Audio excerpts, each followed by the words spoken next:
Squilly Bob here, with the tutorial on speedy manipulation.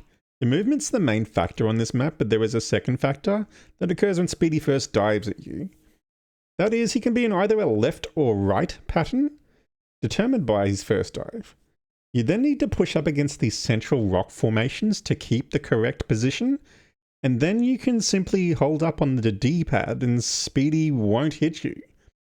You can see by those combined VODs what the patterns both look like, but now I'll demonstrate how each of them work.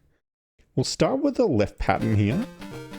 So when you first jump after this little cutscene plays, you want to hold left up against this large sort of rock formation here, and then you want to squeeze in between these two, but try and hold right. So you bonk up against all of these rocks and you're up against the very edge of the screen. We're in the left pattern, so we need to be on the left side of these rock formations. Once you've pushed up against them, just hold up. And then Speedy will either dive over to the left or just a half tile to the right like that. You can stay in this spot until the spikes come just after that dive. And then I like to walk over, touch the wall, immediately move away and then go back to the wall.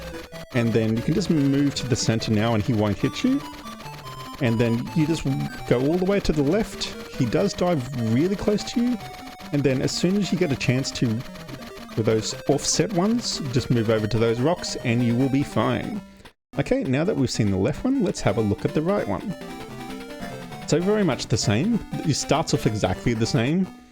Until you see where he dives, you just do it the same way.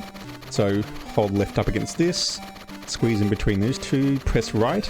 So we've seen we're in the right formation this time. You want to begin the third column from the right and press left against these rock formations. And press up all the way.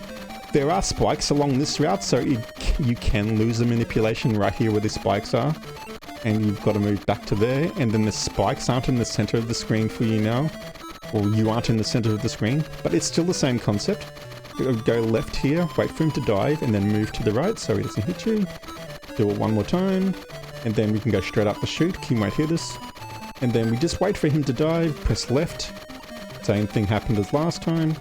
And then as soon as you can move to the right here, you move right. And that's it.